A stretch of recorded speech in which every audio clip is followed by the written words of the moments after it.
এই যে বন্ধুরা, আমার বাড়িতে গাছে কাঁঠাল হয়েছে, তাই কাঁঠালের রেসিপি আজকে তোমাদের করে খাওয়াবো। এই যে দেখো, গাছের কাঁঠাল একদম কেটে নিয়ে আসলাম। এই দেখো বন্ধুরা, কাঁঠাল কেটে নিয়ে আসছি, এবার ভেঙে তোমাদের দেখাচ্ছি। এই কাঁঠালের রেসিপি আজকে আমি করব, দেখতে থাকো। কাঁঠালও ছোট, কাঁঠালের রোয়াও খুব ছোট ছোট কাঁঠাল, ছোট সব কিছু। আস্তে আস্তে আমি সব দানাগুলো রোয়াগুলো বের করে নেব, রোয়াগুলো বের করে দানাটা ছাড়িয়ে নেব আস্তে আস্তে এরকম করে। ছোট কাঁঠাল তো, এর রোয়া খুব ছোট হয়েছে। তোমরা খাও তো কাঁঠাল? অনেকেই কাঁঠাল খেতে চায় না, অথচ কাঁঠাল খুব ভালো জিনিস। কাঁঠালে অনেক রকমের অনেক পুষ্টি আছে।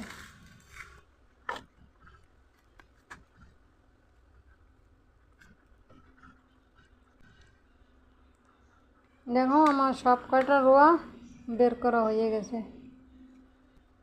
এত বড় কাঁঠাল, আর সব বড় বড় কোষ। যেমনি কাঁঠাল তেমনি তার রোয়া ছোট ছোট, একদম পুচকি পুচকি। এই দেখো কতগুলো রোয়া হয়েছে। দেখো আমি কাঁঠালটার দানাটা ছাড়িয়ে নিচ্ছি একে একে।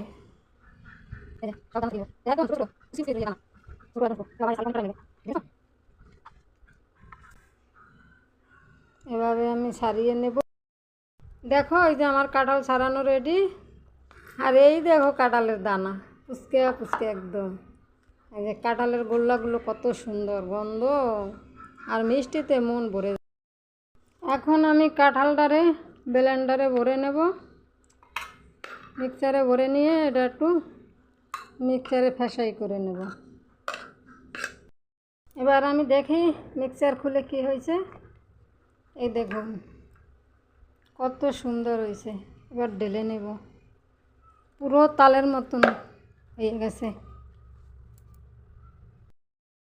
তো দেখুন কত সুন্দর হয়েছে, এই যে একদম তালের মতন। এবার আমি এর উপকরণগুলো দেখাবো কি করব। আমি দেব পরিমাণ মতন একটুখানি নুন, 1 কাপ সুজি, এরকম ছোট্ট বাটির 1 বাটি ময়দা। মিষ্টিটা যে যেরকম খাবেন সেই রকম দেবেন, আমরা কম খাই তাই অল্প একটুখানি চিনি দিলাম। এখন দেবো এর ভিতরে 2-4টে মৌরি, 3-4টে এলাচ, এরকম আমি ছিঁড়ে ছিঁড়ে রাখছি, এর সঙ্গে মিক্স করে দেবো। এটাকে এর সঙ্গে ভালো করে মিক্স করে নেব। যদি একটু জল লাগে তাহলে দেব, জলটা যদি না লাগে তাহলে দেব না।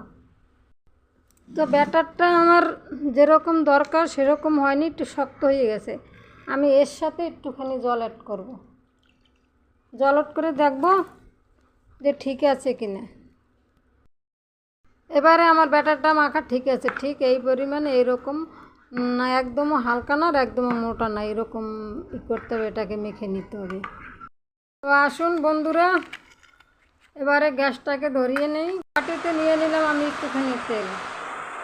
এই তেলটাকে, এই যেটাকে কলার ডাগা বলে, কলার ডাগাটার মাথাটা একটু থেতলা করে নিয়েছি, থেতলা করে এটা কড়াইতে এরকম আস্তে আস্তে দিয়ে দেবো।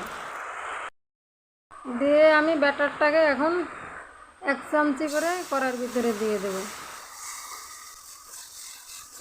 দিয়ে আমি এর একটু নাড়িয়ে চাড়িয়ে সরিয়ে সুন্দর করে গোল করে নেব। ঢাকা দিয়ে রেখেছি, ঢাকাটা না খুলে দেখি কী হয়েছে। এখন একটু খুব সুন্দর লাল হয়ে গেছে। এটাকে আমরা খোলায় ভাজা পিঠা বলি, কাঁঠালের খোলায় ভাজা পিঠা। এবার তুলে নেই।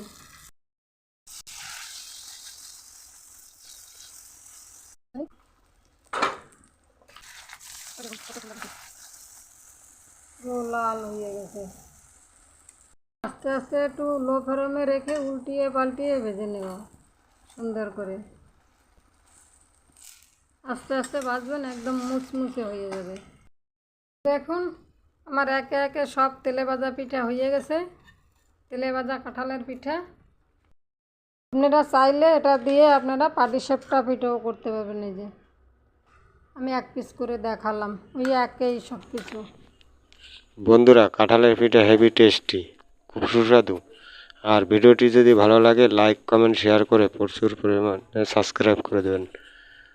তাহলে আজকে রাখছি, নমস্কার, দেখা হবে পরবর্তী ভিডিওতে। এই দেখুন খেয়ে দেখাচ্ছি, খুব সুস্বাদু হয়েছে, খুব সুস্বাদু জিনিস, আপনারা বাড়িতে করে খাবেন।